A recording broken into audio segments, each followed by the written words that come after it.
Pai, nós estamos começando a gravação. Isso.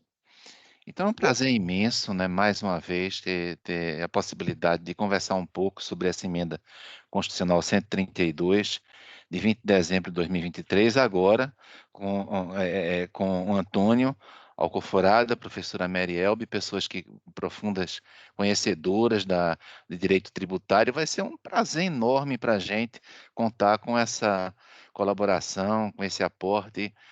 Para mim, sensacional essa oportunidade, ter essa possibilidade de gravar. E a gente divulga, Antônio sabe disso, professora Merel, a gente divulga em vários estados do Brasil e fora do Brasil. A gente está tentando divulgar na Europa e também na África. Eu tenho o professor Diogo José Paredes Leite de Campos, que está nos ajudando muito em Moçambique, em Angola, em São Tomé e Príncipe. Então, a gente faz isso, basicamente. Prazer enorme. Antônio, vamos conversar com a professora Merel. Professora, diga aí um pouco. Primeiro, muito obrigado, né? E essa trajetória profissional, que eu sei que é muito brilhante, fala um pouquinho para a gente, faz um resumo, por favor. Olha, doutor Hélio, é uma honra enorme, e agora mais honrada ainda quando eu sou por onde é que vai ser espalhado, né? Fazer parte do programa, estar aqui ao seu lado e ao lado do nosso querido Antônio Alcoforado, que foi um dos alunos mais brilhantes que eu já tive, né? Porque ele seguiu uma trajetória ímpar e mestrado, doutorado. Hoje, todos os outros, é um prazer estar aqui com vocês e conhecê-los. Eu sou pernambucana, nasci lá em Ipubi, no sertão pernambucano, e hoje eu posso dizer que ganhei o mundo, sou uma das poucas mulheres do Brasil pós-doutora em Direito Tributário, né, tem mestrado, doutorado, etc. Sou especialista em felicidade também, com pós em neurociência, e ultimamente eu estou bem focada na questão da reforma tributária. E nesse minuto agora, acabei uma reunião com a Pia aqui em Brasília, no Instituto Unidos Brasil. Ele, infelizmente, não quis adiantar muita coisa, porque, por conta do sigilo da reforma, parece que os projetos vão ser entregues amanhã, né? E colocar um pouco do desenho do que é a reforma tributária, porque houve muito discurso de que haveria maior simplificação, haveria atração de investimentos, emprego, etc. Quando a gente vê o texto constitucional, não casa muito com a ideia, né? Eu acho que houve uma narrativa, né? Está na moda, houve uma narrativa, e que o momento de aperfeiçoar é esse agora na regulamentação com as leis complementares. E eu tive o privilégio de participar de várias audiências públicas, como também da elaboração de 13 das propostas de projeto de lei complementar que já foram apresentados. O governo criou 19 grupos lá com a questão dedicado cada um a um tema, e nós criamos 19 grupos paralelos na Institutos Unidos Brasil, frentes parlamentares da Câmara dos Deputados, e também o grupo Mulheres no Tributário. E elaboramos também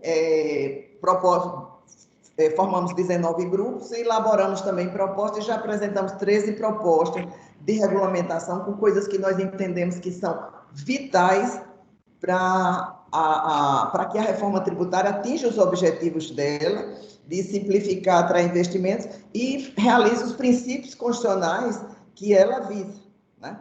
Porque foram incluídos mais 5 princípios constitucionais, e esses princípios constitucionais seriam o norte para tudo que fosse elaborado, mas ela já começou violando o primeiro princípio da transparência, que a sociedade civil não acompanhou a elaboração dos projetos de leis complementares, né? Então, a transparência não existiu, somente quando chegar no Congresso. Se no Congresso for uma aprovação atropelada, né, a gente vai lutar firmemente para que hajam várias alterações, e eu já coloco para vocês. Professor Hélio, você quer que eu prossiga ou quer interromper com os outros? Na verdade, eu estava pensando em fazer, se Antônio concordar comigo, né? Em a gente fazer essa primeira etapa da apresentação. A professora Mary Elbe, pós-doutora, uma pessoa com uma atividade muito intensa, não é verdade? E aí, essa seria a primeira etapa. E Antônio também, professora, iria fazer a apresentação dessa trajetória também, não é, professora? Profissional brilhante, né? Então, seria essa a primeira etapa das nossas conversas. Costuma, metodologicamente, funcionarmos assim. Tá bem, professora? Tá ótimo. E aí, Antônio, fale um pouquinho aí. Elogia a professora Mary. É um prazer participar. Inclusive, o doutor Hélio Porém foi o meu orientador no mestrado e a professora Meriel estava lá na banca. Então, eu sou um privilegiado de estar aqui com pessoas. Inclusive, a doutora Mary foi responsável, inclusive, pela minha. Ela foi minha musa inspiradora. Ela deu aula na Secretaria da Fazenda, para os auditores, e fez diversos cursos, e daí eu passei a me interessar mais pelo direito tributário, e aí fiz mestrado, doutorado, enfim. E, inclusive, com relação a essa reforma tributária, eu tive a satisfação de participar logo no início, porque o CECIF, o Centro de Cidadania Fiscal, que era coordenado por Bernarda Pi e Eurico de Santi, eu participei, porque eu fui pesquisador doutorando na Fundação Getúlio Vargas, e eu tive a satisfação de participar no início da concepção da PEC 45, que virou a Emenda Constitucional 132. Doutora Meriel tem toda a razão, inclusive Meriel sempre tem razão, é bom frisar, que o que se buscava era uma simplificação muito grande. Realmente, a PEC 45 previa que eram 5 tributos que incidissem sobre o consumo que iriam ser transformados em um. Era um IVA só, né? Era um tributo só, iria trazer uma simplificação muito grande, mas no processo legislativo houve muitas alterações no texto da PEC 45, que se misturou com a PEC 110, virou um IVA dual, enfim. E aí muitas alterações foram feitas. Eu tive a felicidade de participar do GT representando os estados, 2 GTs, inclusive no GT da CERT, que estávamos trabalhando aí na elaboração dessas minutas de lei complementar, que amanhã vão ser protocoladas, não todas. Por exemplo, contencioso e o comitê gestor vão ser protocoladas talvez no final do mês, mas pelo menos aí a lei complementar que instituiu o IVA dual, o IBS-CBS, vai ser encaminhada amanhã para o Congresso Nacional. Eu também não posso tratar dos detalhes, porque nós temos um termo de confidencialidade, não posso tratar desses detalhes. Mas aí eu sugiro que a doutora Maria inicie os debates, porque inclusive ela vai ter que sair um pouco mais cedo, e aí nós ficaríamos aqui na plateia e depois a gente pode fazer um debate mais construtivo. Perfeito, Antônio. E aí, professora Mary, com tanto sigilo, é possível falar alguma coisa a respeito dos grupos de trabalho? O que é que pensa? A questão da transparência, do sigilo, desses princípios todos, né? Esse princípio da neutralidade, como é que fica isso? Fala um pouquinho para a gente, por favor. O microfone. Eu vou até pedir, foi bom isso, quem estiver com o microfone aberto, além da professora Mary, inclusive eu, aí a gente fecha para a qualidade do som ficar melhor. Vou fechar o meu microfone agora, professora Mary, e aí? Fala um pouquinho, o que é que pode ser dito a respeito dessas leis complementares, dessas propostas? Obrigada. Eu estou sem sigilo porque eu não fiz parte dos grupos oficiais, eu fiz parte dos grupos paralelos que já apresentamos as nossas propostas.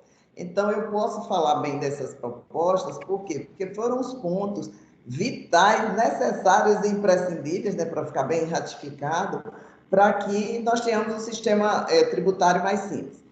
A começar dos princípios de justiça fiscal, transparência, respeito ao meio ambiente, eu digo que princípios são importantes, são eles que norteiam a aplicação, mas que, na realidade, se não tiver uma consequência, não acontece nada. Eu digo que eu estou cansada de entrar com mandato de segurança para cumprir o princípio da legalidade, ampla defesa, então eu não vejo na prática como isso vai ser viabilizado. É melhor ter do que não ter. Mas só o fato de ter o princípio, se não houver uma mudança de mentalidade na aplicação da lei, na interpretação, eles não vão ser muito produtivos. A primeira coisa que eu posso dizer é que a reforma tributária, falando da emenda constitucional, ela prometia transformar 5 tributos em 2. Na realidade, nós tivemos 5 tributos transformados em 7. E durante 8 anos, teremos a convivência dos 12, tá? E até 2032. Então, simplificação por agora não teremos. Né? Por quê? Porque tivemos o PIS e COFINS transformado na CBS, né, Contribuição do Bem e Serviços, ICMS e ISS transformados no IBS, mas aí apareceu o imposto seletivo, apareceu fundo de pobreza, contribuição para a iluminação pública, que era só para custeio, agora tem 3 hipóteses, né? IPI Zona Franca de Manaus, o IPI não se extinguiu, ficou alíquota zero, e aqueles que produtos fabricados em Manaus, quem fabrica similares, terá que pagar o IPI Zona Franca de Manaus. Então, teve muita coisa que fugiu um pouco do modelo. E o que é interessante é que se diz que foi implantado no Brasil o tributo que tem 158 países, que é a União Europeia, né? Bom, quando se cita o exemplo da prática, todo mundo que participou da equipe diz o seguinte: nós estamos aplicando o novo IVA do Canadá, da Índia e da Nova Zelândia. Veja, aqui no Brasil nós não temos canadense, indiano nem neerlandês. Então a gente tem que ver as peculiaridades nossas do nosso país. Tudo bem. Quando a gente fez as nossas propostas de leis complementares, nesse momento estava colocando isso para o API, tem alguns pontos que têm que ser coordenados. Por quê? Nós teremos agora um imposto com uma única lei complementar, ou seja, 2 impostos iguais numa única lei complementar, e segundo o próprio API que estava aqui, só a primeira lei que vai ser enviada tem 500 artigos.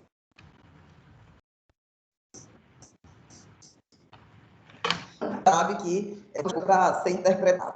Mas a gente pode ver nas nossas propostas, se vamos ter 3 entes federativos cobrando o mesmo imposto, contribuindo, a gente tem que pensar um pouco no pagador de imposto, não só do lado da arrecadação. A arrecadação é importante, é necessária, mas temos que pensar também quem paga. Veja, para a parafernália, a complexidade que só acabará em 2032. Mas veja, só com relação ao PIS e COFINS, ICMS e ISS.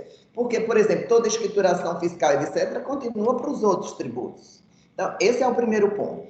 Mas nós estamos dizendo o seguinte: já que é uma tributação moderna baseada em tecnologia, a gente tem que se ater ao quê? O contribuinte só precisa emitir uma única nota fiscal. A legislação não mudou, foi unificada. Aliás, esse é o grande avanço. Ao invés de 27 legislações de ICMS, teremos um só. Ao invés de 5.600 legislação de ISS, teremos um só. Então, vamos ter uma única nota fiscal, essa é a nossa proposta. Vamos ter uma declaração pré-preenchida, como tem hoje no Imposto sobre a Renda. Veja, se é o comitê gestor, que esse órgão será o 4º poder da República. Outro dia eu estava em Porto Alegre, falei com o vice-prefeito, disse: prefeito, você não manda mais nada agora, você só vai dar nome de rua, porque o comitê gestor é o 4º poder da República. Veja, ele vai legislar sobre o IBS, vai arrecadar, vai fazer as compensações com os débitos dos pagadores de impostos, dos contribuintes, depois ele vai fazer a distribuição dos estados, ainda vai decidir sobre o contencioso, que a gente não sabe o que é isso. O contribuinte não pode ficar sujeito a 3 fiscalizações.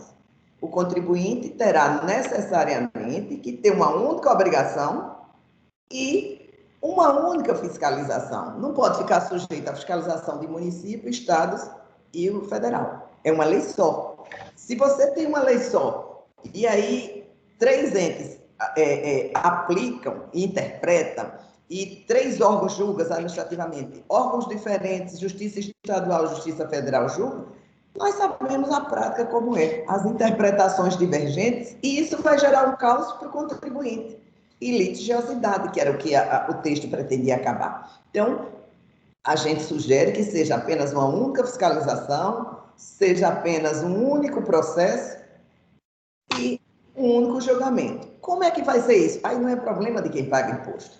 Vai ser problema das administrações tributárias em se coordenarem. O que não pode é sobrecarregar o contribuinte e penalizar. Porque o que é que acontece?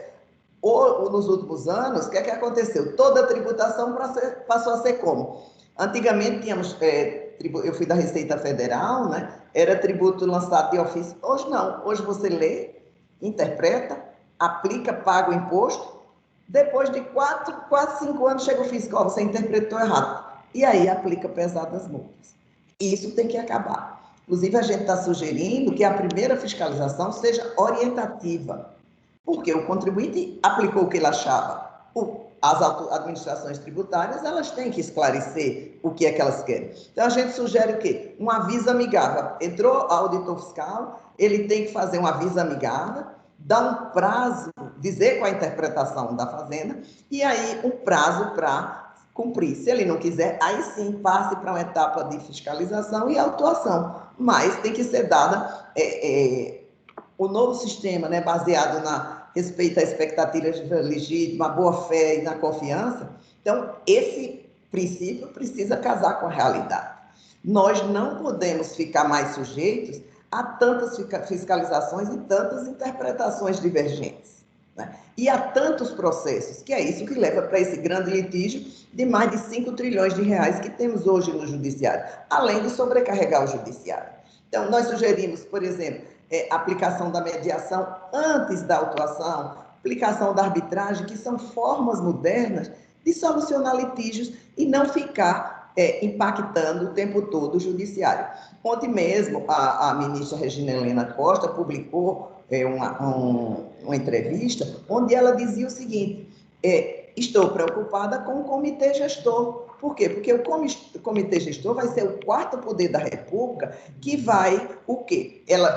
Ele vai, eu já falei, né? Legislar, arrecadar. Inclusive, a gente sugeriu, porque como tem a Receita Federal com o CBS, e temos o comitê gestor representante de estados e municípios, eles não podem dar interpretação divergente. Inclusive, a gente está sugerindo, isso são os grupos não oficiais, né?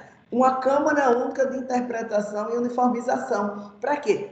E vinculante, para que todos os órgãos, Receita Federal e Comitê Gestor, aplique o que já foi decidido lá nessa instância de um órgão consultivo, para que não fique o pagador do imposto, o contribuinte, sujeito a divergências de interpretações. Porque o que é que nós temos hoje? Nós temos um município diz assim, você tem que pagar aqui, o outro município diz, não é aqui, o ICMS diz, não é tributo meu, e gera esse litígio. Inclusive, uma das finalidades da reforma era o quê? Evitar a guerra fiscal. Espera aí, quando você deu poder, vai ter uma alíquota de referência, a alíquota ninguém sabe qual é o grande mistério, era 25, já se fala em 27, tem um estudo do grupo tributário da Prefeitura de São Paulo, inclusive Antônio conhece bem, que é o Alberto Macedo, ele já tem um estudo lá que diz que a alíquota tem que ser 33% para repor os órgãos. Mas vamos partir numa alíquota menor. Bom, 27% ou 30% essa alíquota. Só que a alíquota de referência do Senado, os estados e municípios poderão ter as próprias alíquotas. Então, veja só, como é que alguém vai pagar? Por exemplo, eu sou de Recife, tenho uma empresa, tenho outro em Olinda, tenho outro em Petrolina. Se cada um tiver uma alíquota, em cada lugar vai ser o somatório de quê? Da alíquota federal, da alíquota estadual e da alíquota do município, que vai ser diferente da outra. Basta fazer o que já faz hoje. Ele vai e reduz a alíquota dele e aí vai atrair empresas para lá. Mas agora nós temos uma tributação diferente, que é no destino e não mais na origem. É um outro avanço que se coloca. Aí eu fico pensando o seguinte: município produtor e com pouca população, qual vai ser a arrecadação dele de imposto no destino?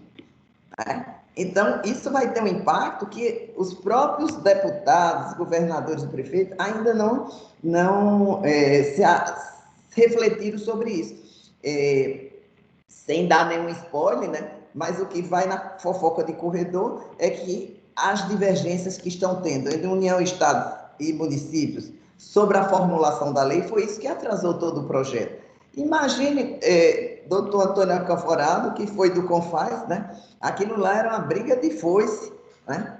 E não vai acabar porque ainda tem os outros tributos, mas digamos, agora essa briga vai ser dentro do comitê gestor e dentro do comitê gestor com representantes, 54 representantes dos estados, 27 dos estados, 27 dos municípios. Agora imagine, 27 representantes, os do estado dá certo, um por estado.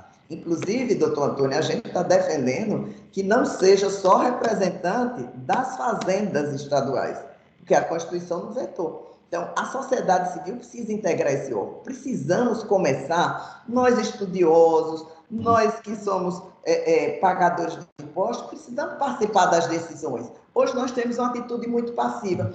Sai a lei, a arrecadação vem, a fiscalização vem e a gente consente, é obrigado a cumprir.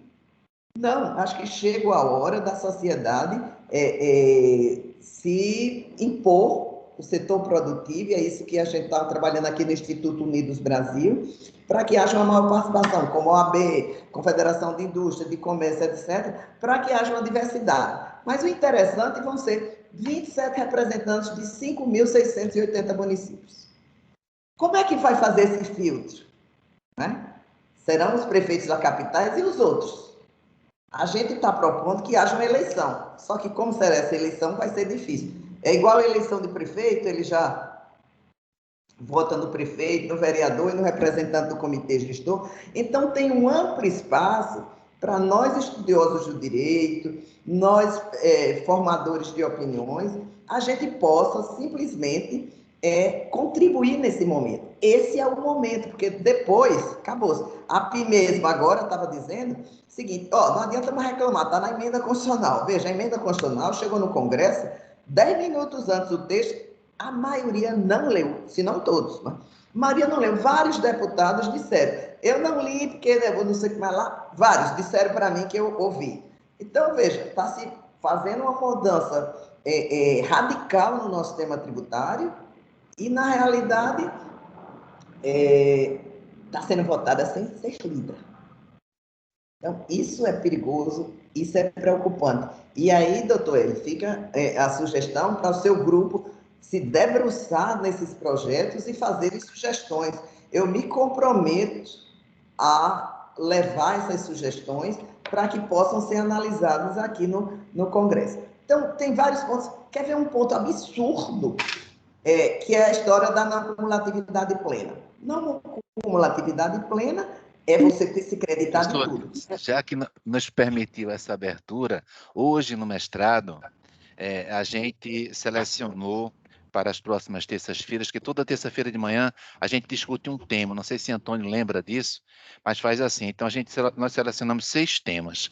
Não sei se interessa, mas a gente pretende ter algum impacto social. O primeiro tema que nós selecionamos hoje de manhã foi o parágrafo 8º do 156A, a questão do conceito de serviço no IBS. Que, em regra, a ideia é de que o direito tributário não pode alterar os conceitos de direito privado. E esse dispositivo dá a entender que, para efeito do IBS, é possível alterar o conceito de serviço. O Rogério Salviano, acredito que conheça, né? É um auditor da Receita, né, Antônio? Estadual, muito experiente, ele vai tratar desse assunto. E a gente pretende sempre, ao final, fazer uma espécie de anteprojeto, né, para a discussão do tema. Um outro tema que nós também selecionamos, professora, é a questão da defesa do meio ambiente na reforma constitucional, a questão do meio ambiente, que falou há pouco, né? Essa reforma constitucional de 23. Então, o que é possível fazer em relação ao meio ambiente e também em relação à economia digital? É um outro trabalho. Um outro trabalho que a gente também tem é a questão do conflito de competência, como falou agora. Como é que faz? 6 tribunais regionais federais, tratando do CBS, mas a lei mais ou menos uniforme em relação ao IBS, 26, 27 tribunais de justiça. E como é que isso será feito, né? Outra coisa, com relação ao processo administrativo, o comitê gestor funcionará como uma segunda instância, digamos, com a manutenção dos tribunais de impostos e taxas e tribunais administrativos tributários, ou não? Ou esses TITs e TATs serão extintos, vão para a disponibilidade de seus membros? E, finalmente, a questão do comitê gestor, organização, estrutura e funcionamento. Como vai ser difícil falar sobre isso, né? Então, professora, simplicidade era o tema, foi o primeiro princípio aqui do parágrafo 3º do 145 citado para efeito da reforma, a simplicidade. Parece que não é muito simples, não, né? Mas o Não, Heleno, você vai chegou a ter que falar... interpretar 500 artigos, certo? Agora, você tocou num ponto essencial, que se vocês tiverem alguma colaboração, realmente, quer dizer, todas são bem-vindas, mas a economia digital não tem nada. Veja, um tributo moderno que está querendo entrar, como é que vai pagar? Imagine a seguinte situação, eu sou consumidora de um call center na Índia, de uma empresa de, sei lá, os Estados Unidos. Quem vai ser o destinatário? Vou ser eu que vou pagar, vai ser a empresa, eu vou ser substituta tributária. Mas peraí, não pode ter substituição tributária. Então, esse é um ponto falho na proposta que ninguém tratou disso. Não, porque vamos tributar todos os bens e serviços. Sim, mas como é que fica o tributo digital? Essa questão do destino. Se tiver, agora é o seguinte, só vale contribuição com a proposta de lei e a justificativa.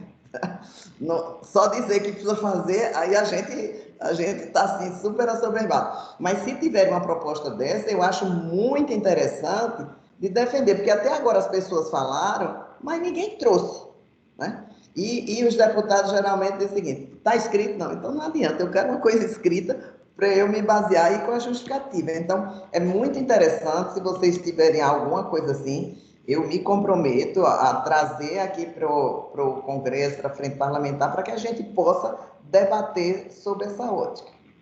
Essa questão do meio ambiente também ela é muito interessante. Como é que vai ser protegido o meio ambiente? Através do imposto seletivo? O imposto seletivo é absurdo. Eu vi até Vanessa Canhado, sexta-feira na Fiesp, a gente estava lá, e ela dizendo que é um absurdo, que é uma loucura, porque na Europa tem o excise tax como o imposto que incide sobre o pecado, bebida, jogo e fumo. Mas aqui no Brasil ele ficou aberto. É qualquer bem nocivo à saúde ou ao meio ambiente. E veja só, até a água faz mal à saúde. Só para brincar, pum de boi e arroto de vaca polui mais o ambiente do que gasolina. Então, como é que vai tributar isso? Certo? Então, são coisas que nós, sociedade, e nós que entendemos, e por que eu digo a importância disso? Porque os deputados, parlamentares, até os jornalistas não estão entendendo. É muita coisa, é muito complexo. E cabe a gente esclarecer e parabenizar por esse movimento. Então, Antônio, agora, primeiro agradecendo, né, a professora Mary Elbe pela exposição e todo o tempinho que tiver, professora, o grupo de pesquisa, ele funciona toda semana, né, a gente, se tiver ainda a possibilidade de contar, né, Antônio, com a professora Mary, vai ser um prazer, eu concordo, a gente tem que ter objetividade nos trabalhos, como falou, a proposta de emenda, ou antipropósito, enfim, a tentativa de proposta com a justificativa, sempre com a exposiçãozinha de motivos pequena, direta, objetiva. Me parece que esse é o caminho, porque do contrário a gente não tem impacto social. A universidade precisa ter impacto social, inclusive no Nordeste. Aí a gente vem tentando aí com a participação, estou vendo o Rodrigo aí, também muito competente, né? É isso, tentando com todos vocês, se vocês puderem participar conosco, né? Certamente vai ser, não é, Antônio? Muito útil. A gente queria também dar uma pequena parcela, que seja pequena, de colaboração. E, Antônio, parece não muito simples, não, né? Mas eu queria começar com o seguinte, provocando você, sobre a neutralidade. Eu fiz uma live há algum tempo, né, com o professor Vasco Branco, né? E ele falava que o IVA lá na Europa, na União Europeia, ele trabalha muito com isso, né? Ele tinha uma perspectiva, com tributo a gente não deve fazer justiça. Com o dinheiro arrecadado com tributo pode fazer política pública. Mas a ideia da função social do tributo é um pouco refratária. E aí? O tributo deve ter uma função social, ou a função social do tributo só deve existir depois do dinheiro arrecadado e aí o governo optar por políticas públicas? Olha, Antônio, muito obrigado por estar aqui presente e dentro daquela linha que o Marcelo Neves fala, não adianta só ter princípio, né? É necessário ter princípio, mas é necessário também dar uma concretização a esses princípios através de regras. Quanto mais segurança jurídica houver, tudo, mas em direito tributário, né? Estabilidade, confiança, né? Melhor. Como é que o empresário vem para cá se ele não tiver de fora do Brasil? Como é que se ele não tiver confiança no nosso sistema, confiança nas nossas instituições? E aí, Antônio, fala um pouquinho com a gente. Muito obrigado pela presença.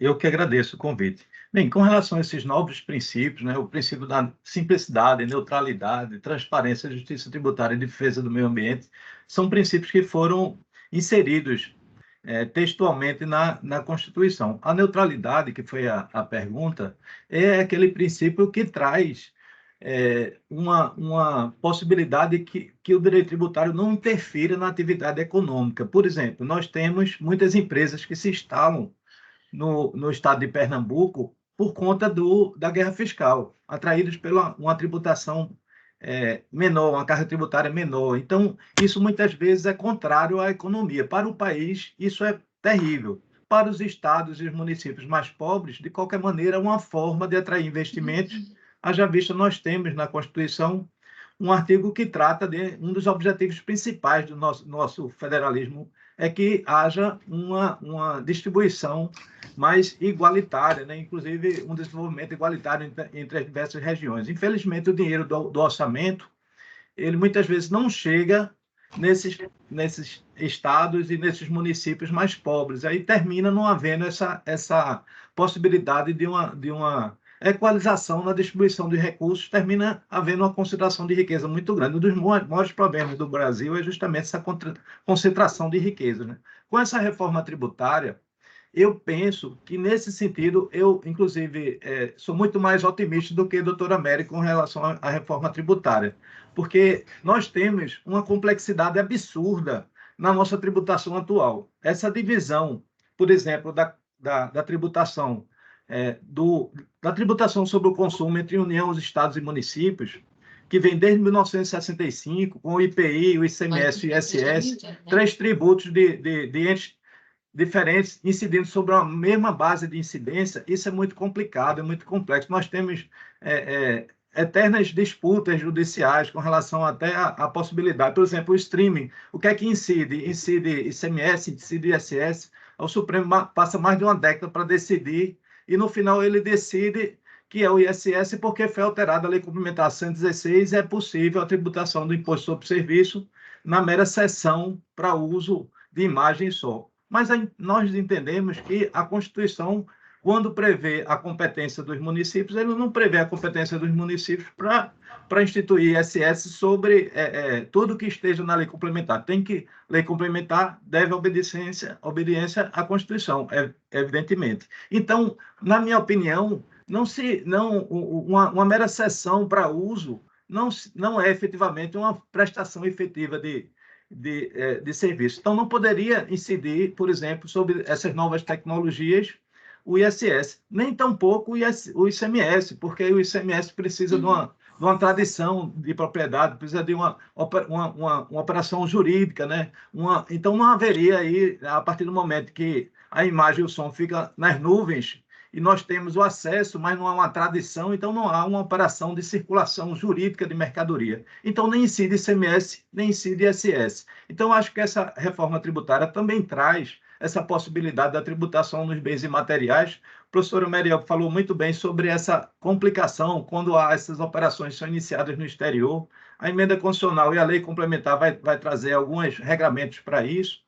A partir de amanhã a gente vai poder tratar mais especificamente sobre esses problemas, mas eu acho que a reforma tributária ela traz uma simplificação, sim. Infelizmente, é como se nós estivéssemos mudando nosso sistema tributário no meio de uma mudança e a gente dentro de casa. Então, é muito complicado. Nós temos aí os benefícios fiscais que só acabam em 2032. A Lei Complementar 160 estabeleceu esse prazo. Então, como é que poderia acabar antes o ICMS, por exemplo, e a compensação dessas empresas que terão a redução dos benefícios fiscais em função da extinção do ICMS? E aqueles créditos acumulados de ICMS, de PIS, de COFINS, de todas as empresas que têm esses créditos acumulados. O Estado de São Paulo nunca concordou com a reforma tributária. Essa passou porque há uma previsão que a tomada desses créditos de ICMS que ficarão acumulados vão ser em 20 anos a partir de 2033. Então, no final, ficou bem tranquilo para os estados devolverem o crédito acumulado de ICMS. Mas se fosse para devolver de imediato, não haveria possibilidade. Ou seja, existem muitos mecanismos, inclusive a criação de fundos de compensação para esses benefícios fiscais. Afinal de contas, nós temos PIS e COFINS, que já começam integralmente a partir de 2027, mas o ICMS e o ISS só vão desaparecer paulatinamente a partir de 2029. 2029 vai ser criado o IBS, mais 10% do ICMS e do ISS, e 10% até chegar em 2032 com 40% apenas. Em 2033, aí sim, teremos uma simplificação, como a doutora Mary já explicou, só a partir dessa transição. E essa transição é para os contribuintes, porque a transição federativa, que é para os estados e municípios, essa transição vai demorar até 2077. Vocês que são mais jovens vão estar vivos, mas eu com certeza não vou estar vivo em 2077 para acompanhar o final da transição federativa dessa reforma tributária. Nesse período, estados e municípios eles vão manter a mesma arrecadação, porque existe seguro-receita, existe uma trava também para que não haja aumento da carga tributária. Quando eu falo aumento da carga tributária, é geral. A tributação sobre o consumo, que já é muito alta no Brasil, ela deve se manter, infelizmente não vai baixar, mas deve se manter porque existem traves. Agora, o que vai aumentar efetivamente é nesses setores onde não há a possibilidade da tomada de crédito, como os setores de serviços, que geram muito emprego no Brasil, mas vão ter um aumento de carga tributária muito grande. Em compensação, as indústrias vão ter uma diminuição da carga tributária. Eu penso que o setor de comércio vai ter uma pequena diminuição também por conta da não cumulatividade plena, que é um dos objetivos da reforma tributária, justamente implantar um IVA dual no qual haja uma não cumulatividade plena, porque nós temos o ICMS e o ISS é totalmente cumulativo, o ICMS é parcialmente cumulativo, nós temos, por exemplo, a previsão na Lei Complementar 87 da tomada de créditos de uso e consumo, mas só a partir de 2033, o ICMS vai acabar em 2032, ou seja, nunca as empresas terão o direito de tomar esse crédito. O crédito de aquisição para o ativo fixo, por exemplo, são 48 meses, o que é muito ruim, porque as empresas não são levadas a se modernizarem, né? A aquisição para o ativo permanente. Ou seja, existem muitas distorções e eu acredito que essa reforma tributária vai melhorar o ambiente de negócio. Agora, lógico, o doutor Amério já falou, a P já falou que são 500 artigos. Especificamente, são 497 artigos na lei que vai ser encaminhada amanhã. Mas tem as outras leis que tratam do imposto seletivo, a lei que trata do contencioso, a lei que trata também dos mecanismos, como é que vai ser essa operacionalidade do novo IVA, né? Porque, por exemplo, quem acha que são tributos, é um tributo único, eu achava isso na emenda constitucional. Olha, só muda o sujeitativo e a destinação dos recursos. Mas tem aqueles problemas que, por exemplo, o contribuinte ele deve ver só um tributo. Ele vai pagar, por exemplo, um documento de arrecadação e essa arrecadação vai ser distribuída para o comitê gestor, que vai repartir para os estados e municípios, onde houver o consumo, que a tributação vai ser toda para o consumo, e para a União. Sendo que o contribuinte, por exemplo, ele não vai poder compensar a CBS com o IBS, apesar dele poder pagar numa única guia, mas ele não vai poder fazer essa compensação, ele só vai poder compensar CBS com CBS. Então, a não cumulatividade vai ter também no final, os contribuintes vão ter que apurar de forma diferente CBS e IBS, ou seja, não é tão simples assim. E além de vários regimes específicos, diferenciados, né, temos aí muitas exceções na Constituição. Então, Antônio, eu te pergunto o seguinte, eu vou passar para... Doutor Hélio, vou ter que sair, mas estou vendo que Antônio é um entusiasta da reforma, né? Eu prefiro ser como Ariano Suassuna, né? O otimista é sonhador, o pessimista é burro, eu sou uma esperançosa, uma realista esperançosa. Mas o estado de Pernambuco, Norte e Nordeste vão perder muito, porque esses proibir incentivos fiscais não vai poder atrair empresas, e esses fundos que vão substituir não vão ser suficientes para isso. Olha, eu peço mil desculpas por ter que sair, apareceu aqui um despacho urgente em Brasília, tá certo? E agradeço, fica à disposição depois quando saírem, e volto a reiterar, qualquer sugestão de lei, chegando com um projeto, eu me comprometo a trazer aqui para a gente discutir e ver se a gente consegue avançar. Quero cumprimentar Rodrigo Chaves, nosso professor, o Ivo, né? E todos os demais. Desculpa, doutor Hélio, querido Antônio, obrigada a você e desejo tudo de bom para vocês. E agora que começa, tá? Vão ser anos. A reforma só acaba em 2097. Então vamos ter muitos anos de... Quem viver, verá. Tchau. Prazer. Obrigado, professora. Muito obrigado. Por aqui. Desculpa, Antônio, não ficar aqui para ver o tempo todo, tá? Tchau. Novos convites virão. Tá bom, professora. Então, Antônio, eu te pergunto o seguinte, para vocês que conhecem bastante lei tributária. Eu acho que eu tenho a impressão que Geraldo Ataliba e Eliomar Balieiro falavam mais ou menos assim: imposto bom é imposto velho. Porque note, o PIS e o COFINS que vocês falaram aí, eu estou aqui na Justiça Federal, quantas questões sobre PIS e COFINS? E essas contribuições, de algum modo, vão sustentando a Seguridade Social. Então, pagar aposentadorias, pagar pensões, pagar benefício de LOAS, tem que ter recurso, tem que ter receita. E eles passaram por muitas questões, muitas discussões, mas começam a decantar. Será que a mudança, a substituição dessas contribuições, né, por uma contribuição nova, não vai gerar um volume muito grande de de conflito administrativo, judicial. Isso não pode colocar de algum modo em risco o custeio da Seguridade Social no Brasil, né? Impostos novos, demandas novas, e salvo engano, os números eu não tenho aqui exatamente, né? Mas nós já temos um percentual de, sei lá, 70% em conflito, né, administrativo e judicial no nosso PIB. Quer dizer, é um valor muito alto de conflito que existe no Brasil. O que tu achas? Imposto bom é imposto velho? Eu estudei na PUC, fiz doutorado na PUC, o professor Paulo Barros Carvalho é terminantemente contrário, ele era muito contrário a essa reforma tributária, porque, primeiro, porque não teve uma participação dos juristas, né? Nós tivemos aí, por exemplo, Rubem Gomes de Souza, que elaborou o Código Nacional praticamente sozinho, né? E dessa vez não, foi Bernardo Api, economista, nós temos, por exemplo, no CECIP, nós temos Eurico de Santi, que é tributarista, mas o Bernardo Api, que é o cérebro maior dessa reforma, da concepção da reforma tributária. Eu digo isso que eu participei dessas discussões no início, eu era doutorando lá na FGV, na FGV não, na PUC, mas estagiei na FGV como pesquisador doutorando. Então, o grande cérebro dessa reforma é Bernardo Api, eu não tenho a menor dúvida, e ele é economista. Agora, ele é uma pessoa extremamente inteligente e ele discute também direito tributário. Inclusive, ele é muito bom de fazer cálculo, de calcular as repercussões econômicas, e também ele tem esse apego também social, de justiça fiscal. Nós temos uma regressividade muito alta no nosso sistema tributário nacional.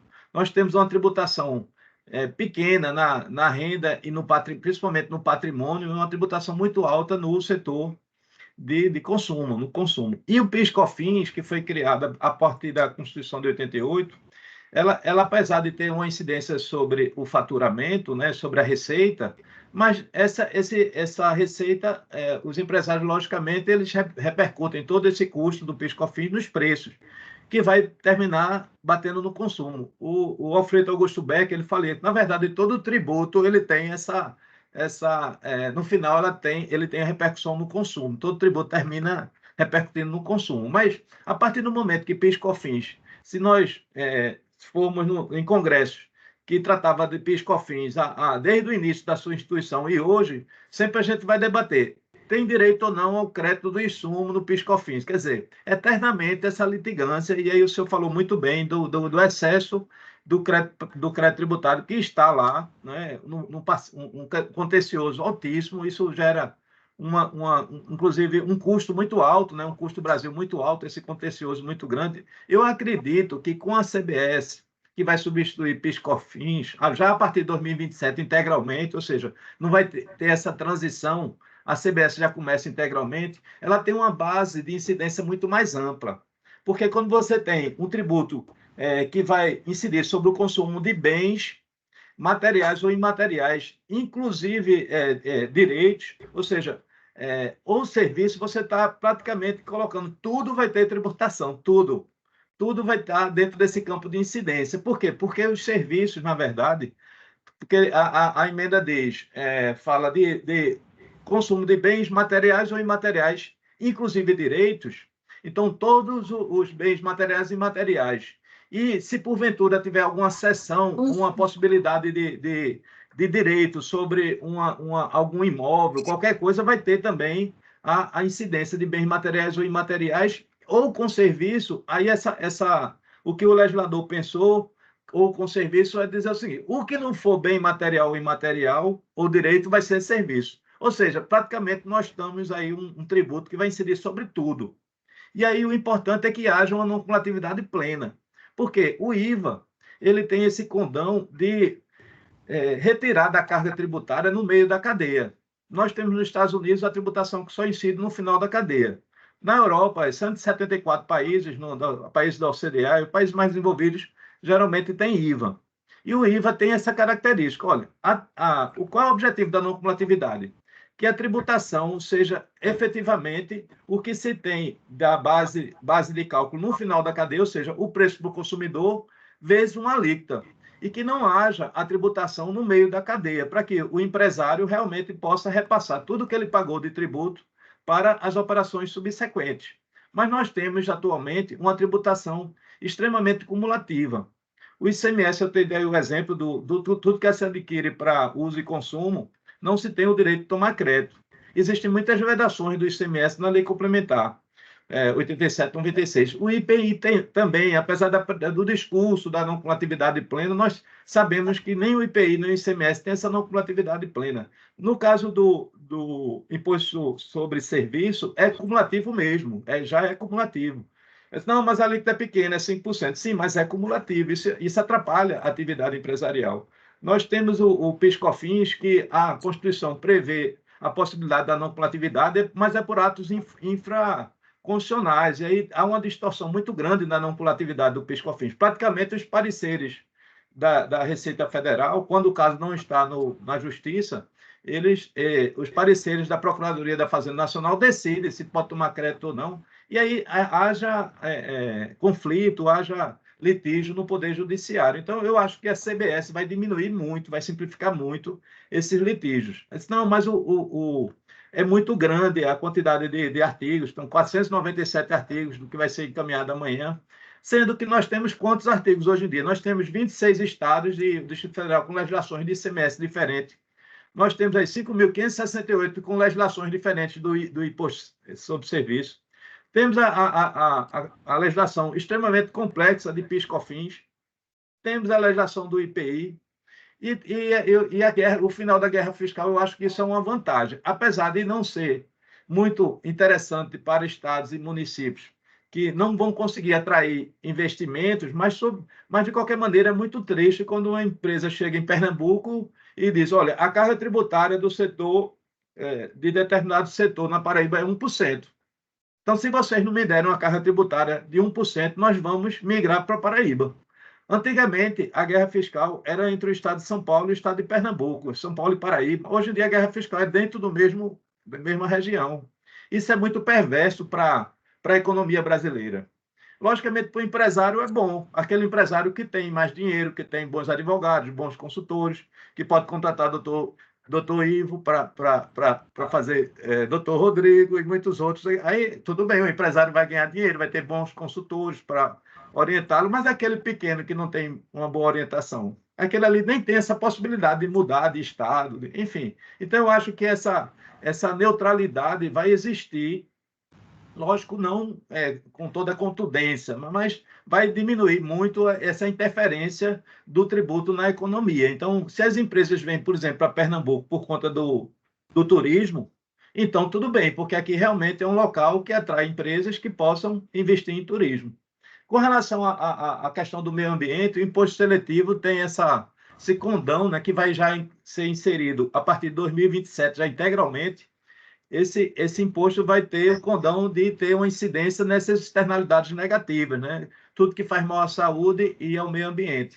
A professora Mary colocou muito bem que ficou muito amplo o campo de incidência, né? Tudo que faz mal à saúde e ao meio ambiente é muito amplo, então tudo vai depender dessa lei complementar. Então é muito bom que a sociedade esteja alerta, que essas iniciativas como a do professor Hélio Oren, de ter esse grupo que esteja analisando a reforma tributária, esse grupo realmente seja um grupo crítico que leve contribuições para que nessas leis complementares, que são muito importantes, muito relevantes para a implementação dessa reforma tributária, para que tenhamos realmente a participação também da academia, porque nós não tivemos, né? Por exemplo, existe realmente, na minha opinião, esse federalismo fiscal cooperativo que existe teoricamente, mas na prática, na minha opinião, não era, porque nós íamos no CONFAS, elaborávamos um convênio e no outro dia estávamos contribuintes submetidos às regras do convênio. Não existia nenhuma conversa com estados e municípios. Agora não, nós vamos ter, por exemplo, esse comitê gestor, que muita gente diz, olha, esse comitê gestor, a doutora Meriel, inclusive, terminou de falar sobre isso, né? É um absurdo, porque é muito poder. Eu não vejo tanto poder assim nesse comitê gestor, porque, na verdade, nós sabemos que ele vai ter uma função muito mais ele vai coordenar, por exemplo, a fiscalização, ele não vai fazer fiscalização. Nós temos, por exemplo, né, nos entes federativos, a fiscalização do ISS, do ICMS, PIS/COFINS, enfim. Mas os órgãos que fazem o planejamento são pequenos, são enxutos. Quem faz efetivamente a fiscalização são as equipes de fiscalização, que são os órgãos maiores. Então, toda a estrutura de fiscalização dos estados, municípios e da União, da Receita Federal do Brasil e das secretarias de Fazenda dos estados e municípios vão ser aproveitados. Agora, lógico que tem que haver uma coordenação. Por exemplo, talvez um contribuinte ele receba fiscalização já de fiscais dos municípios e dos estados juntos, ao invés de receberem a visita dos fiscais dos estados no dia, do município no outro dia, na outra semana, enfim, essa confusão de uma fiscalização. Então, tem que haver realmente uma coordenação, e para isso tem que ter um comitê gestor. E países que têm o IVA dual, como o Canadá, todos esses países têm esse comitê gestor, que lá geralmente é outro nome, não é comitê gestor, mas criticaram muito o nome. E aí a última alteração da emenda colocou o comitê gestor. Tem um comitê gestor, por exemplo, no Simples Nacional, que funciona, né? O comitê já existe, por exemplo, o Simples Nacional, que vários tributos federais, estaduais e municipais que são recolhidos, e existe um comitê gestor que faz essa gestão. Isso, para mim, o comitê gestor, por exemplo, não vai poder conceder benefício fiscal. Quer maior poder do que esse? Um governador do estado, por exemplo, poder conceder um benefício para uma empresa e não conceder para outra? Na minha opinião, os critérios deveriam ser critérios objetivos. Se você tem aqueles requisitos para ter um benefício, você deveria ter, mas não. Na prática, não é assim. Então, há uma discricionariedade muito grande na hora de conceder um benefício. O comitê gestor não vai ter nenhum poder de conceder benefício. O comitê gestor vai reter a arrecadação e vai repassar para os estados e os municípios onde houver o consumo. Por quê? No início da cadeia, por exemplo, na saída do produtor para a indústria, nessa fase já vai ter tributação, se não houver diferimento. Na indústria, para o atacadista, já tem tributação. Mas toda essa arrecadação dessas fases intermediárias, ela vai para o comitê gestor, que vai reter esse imposto e vai repassar para os entes federativos onde houver o consumo. Isso já ocorre, por exemplo, em combustíveis. Os derivados de petróleo, toda a tributação vai para o destino. Quem é que faz isso? São empresas privadas, que é, por exemplo, uma refinaria de petróleo que fica com toda essa arrecadação e repassam de algo. Por que que uma entidade que participa, representante dos estados e municípios, não pode fazer isso? Eu acho que o comitê gestor, na verdade, ao ficar com esse encargo, nós sabemos que todos os sistemas fazendários é que fazem esse repasse de arrecadação. Não são decisões dos representantes do comitê gestor que vão reter a arrecadação. Não, isso aí vai ser tudo sistema. Hoje em dia é tudo de forma automatizada que faz a devolução de recursos. Então, eu acho que, e até trazendo um pouco, pedindo a contribuição do doutor Hélio Oren e dos senhores, porque aí existem alguns gargalos. Por exemplo, o comitê gestor, quando houver um conflito entre o comitê gestor e os estados ou os municípios, ou entre os entes federativos, ou então entre os entes federativos, o STJ é que vai ter a competência de tratar, né, nas questões do IBS. Mas, por exemplo, quem é que vai ter qual é a jurisdição que vai ser encarregada de julgar, por exemplo, se um contribuinte entra com a demanda judicial contra o comitê gestor por conta de uma restituição de tributo, já que é ele que retém essa arrecadação, né? Os recursos são recolhidos por o contribuinte e vão direto para o comitê gestor. Talvez entrem contra o comitê gestor. E, nesse caso, quem é que vai julgar? Vai ser a Justiça Estadual, Municipal ou a Justiça Federal? Se esse comitê gestor, essa entidade, que é uma novidade do nosso direito administrativo, vai ser totalmente independente em relação aos estados e municípios, será que não vai atrair a jurisdição federal? Esse é um debate muito importante. A partir da publicação da lei do comitê gestor, eu acho que esse tema é digno de muito estudo. E outras coisas, são muitas. Realmente é um sistema tributário novo, é muito complexo, e tem muitas coisas para falar, é muito pouco tempo para falar com tantas coisas. Eu participei da elaboração dessas minutas, infelizmente não posso trazer os detalhes, mas só a emenda constitucional já tem muitas novidades, né? Muitas novidades. Mas eu acho que esse novo federalismo fiscal cooperativo, ele foi efetivado principalmente nessas discussões, porque foram representantes do Concefaz. Eu representei o Concefaz em 2 grupos de trabalho, representantes da Frente Nacional dos Prefeitos, representantes da Confederação Nacional dos Municípios, ou seja, eram 4 representantes dos municípios, 4 representantes dos estados e 4 representantes da União, ou seja, foram 12 pessoas, mais a coordenação da SERT, que é a Secretaria Extraordinária de Reforma Tributária, que é coordenada por API. Então, com a supervisão de API e com a participação desses auditores, a doutora Mary reclamou com muita propriedade que não teve a participação realmente das entidades. Na verdade, nós recebemos, ao longo dessas reuniões, desses meses, algumas entidades participaram, elas solicitaram e foram ouvidas. Por exemplo, Sociedade Anônima de Futebol, a Confederação Brasileira participou, o Cruzeiro, o Vasco da Gama e um outro time de futebol, o Botafogo, participaram, os advogados foram lá, foram recebidos por nós. Nós recebemos contribuições por escrito de todos que encaminharam propostas, nós recebemos, nós lemos e tivemos também a cooperação das entidades. Agora, lógico que não dava tempo de receber tanta gente, então houve realmente um filtro muito grande. Mas houve participação, sim, também nesse período das entidades produtivas. Mas, obviamente, principalmente a participação foi dos representantes dos estados, dos municípios e da União. Mas nós estamos agora, nesse momento, no Congresso Nacional, que aí todos, logicamente, toda a sociedade civil vai poder participar dessas discussões. Espero que tenhamos muitas audiências, tanto na Câmara dos Deputados como no Senado. Eu já tive a oportunidade de participar no Senado e na Câmara dos Deputados de audiências, e é muito interessante que as pessoas sejam chamadas, advogados, juristas, academia, as entidades representativas das empresas também participem dessas audiências públicas para que o processo seja legitimado por todo mundo. Inclusive, é muito interessante que são 19 grupos de trabalho do Poder Executivo que foram formados e foram 19 grupos de trabalho que foram formados lá no Congresso Nacional, a doutora Mary participou, e já protocolaram leis. Então, acho interessante que aí o Congresso Nacional vai poder analisar a lei do Poder Executivo, a lei que já está tramitando no Congresso Nacional e chegar a um consenso da melhor lei para a sociedade, para regular os nossos tributos.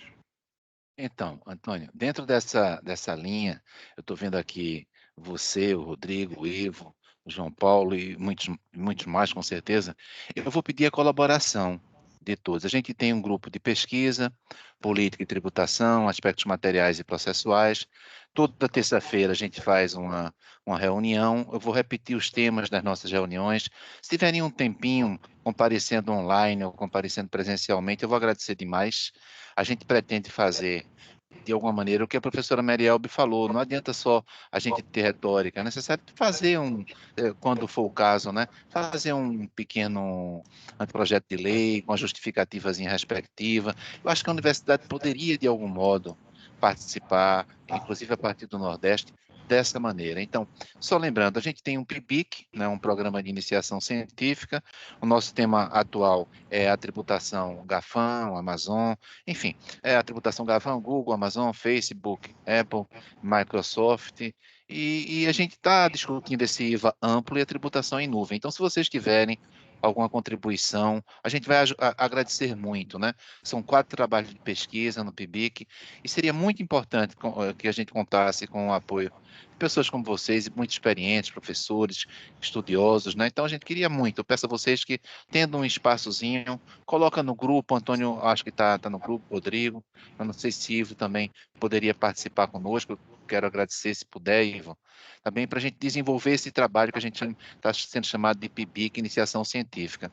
Além disso, a gente está toda terça-feira com um tema, objeto de pesquisa, né?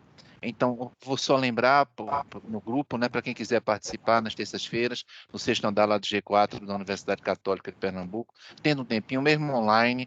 O Rogério Salviano está falando sobre o conceito de serviço no IBS, né, aquela história de o conceito de serviço em direito tributário ser um conceito diferente do direito privado, e aí pode, é constitucional, está na Constituição, por emenda, né?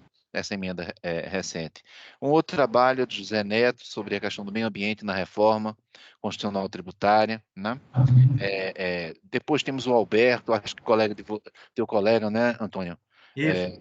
No dia 14 de maio, falando sobre IBS na economia digital. Parece que é um tema também muito significativo. Então, se vocês tiverem texto, gente, bota lá no A gente tem uns grupos de WhatsApp. Se tiverem textos sobre esses assuntos, coloquem para a gente, por favor. Depois vem o Felipe, a questão de como é que a gente vai encarar o lançamento como ato, como procedimento, a questão do prazo decadencial e do prazo prescricional. Tem o Tassiano, lá da Paraíba, falando sobre essa história dos conflitos de competências. Como é que a gente vai conviver com isso, né? São 27 tribunais de justiça, são atualmente 6 tribunais regionais federais. E aí, será que a gente vai conseguir unidade, segurança jurídica, estabilidade? Como é que consegue? A partir do STJ, mas o STJ já tem tantos processos, né? Será que vai ser possível algumas turmas especiais na Justiça Federal? Como é que isso vai ser processualmente? E vamos com 4 de junho com a Ivana falando sobre comitê gestor, organização, estrutura e funcionamento. Então, tudo que vocês tiverem sobre comitê gestor, eu agradeço. Vocês encaminhem para a gente, tá bom? Porque, afinal de contas, eu vejo que a universidade precisa, sim, estar dentro da sociedade, estar participando das discussões, e nem sempre a gente consegue isso, né? Então, o grupo de pesquisa política e tributação pretende que isso ocorra. Olha, gente, se vocês puderem, sobre esses temas, e sobre outros mais que vocês quiserem apresentar, sabe, Antônio? Então, a gente tem um grupo, passa para lá os textos que vocês publicarem, os textos que vocês tiverem lido e considerarem que vale a pena fazer um grupo maior, fazer a leitura. Então, eu agradeço isso a vocês. A gente, normalmente, nas nossas lives, olha aí o Alberto, exatamente, o Alberto aí, foi elogiado pela Mariel, o tema, né, Alberto? O IBS na economia digital, um tema muito promissor, né? E é isso, a professora Mariel também, sempre que puder estar conosco, né? Eu agradeço. E sugestões também que vocês tenham de novos nomes, né? Eu vi, por exemplo, que o Heleno, né, Taveira fez grandes elogios à reforma, né? Então, se vocês tiverem contato com ele, puderem chegar a ele e dizer, olha, eu queria conversar com ele, numa conversa como a gente está tendo agora. Tá bem, gente? Olha, muito obrigado, Antônio, muito obrigado, Ivo, Rodrigo, a todos vocês que estão aqui, não é? A gente pretende sempre fazer essas reuniões, toda terça-feira tem, se tiverem um tempinho, mesmo online, a gente vai estar por aqui. Olha, Joaquim também presente, olha aí, vendo. É que nem todos eu vejo, mas eu quero agradecer a cada um de vocês, né, Antônio? A gente quer agradecer a cada uma das pessoas que, numa terça-feira, 14h30, horário de trabalho, a gente está trabalhando aqui, refletindo sobre o direito brasileiro. Tá bom? Olha, muito obrigado. Isso vai ser gravado, vai ser colocado no canal do grupo de pesquisa. A gente vai tentar distribuir. Se vocês também puderem distribuir, vai ser um prazer e eu agradeço demais para vocês. Valeu, gente. Antônio, suas palavras nessa live, não é? Para a gente terminar. Eu só tenho a agradecer, uma satisfação participar desse grupo. Inclusive, disponibilizei meu WhatsApp aí para me incluírem no grupo do WhatsApp, porque para encaminhar alguns trabalhos que eu já escrevi sobre o tema. Inclusive, publiquei sobre a não cumulatividade. A não cumulatividade é o coração do IVA, né? Então, é um assunto muito caro. Essa não cumulatividade plena que é prometida tem que ser efetivamente, tem que estar lá previsto na lei complementar, porque senão nós não teremos um IVA, né? O IVA realmente pressupõe uma não cumulatividade plena, ou pelo menos próximo de ser plena. Então, eu acho até que esse assunto também deveria ser incluído aí no seu grupo de estudo, doutor Hélio. E só agradeço o convite e estou à disposição para eventuais outras participações. Eu sempre vou estar aqui muito, muito honrado em participar e debater com todos vocês. Muito obrigado. Agradeço. Gente, estamos permanentemente estudando, né? Porque os temas são muitos, agora vão continuar a ser vários, acho que mais de 30, né? Projetos de leis complementares, acho que uns 30 e quase 40, né? Projetos de leis complementares, então o assunto não irá faltar. Como é que a gente consegue provocar a comunidade a ter interesse no tema? Gente, vocês são pessoas experientes, mais jovens, eu não sei como. Porque a imagem que eu tenho é que a sociedade não se interessa muito pela nossa disciplina de direito tributário. O que é que a gente pode fazer para provocar interesse da sociedade? Acho que esse também é um tema que é um desafio para a gente. Olha, muito obrigado. Vamos ficar por aqui. Gente, mandem os artigos. Vou colocar os grupos para você, Antônio. Se você puder divulgar, eu te agradeço. Mandem os artigos que vocês tiverem sobre estes e outros temas que vocês considerem de referência. Valeu, gente. Uma ótima terça para vocês. Tchau.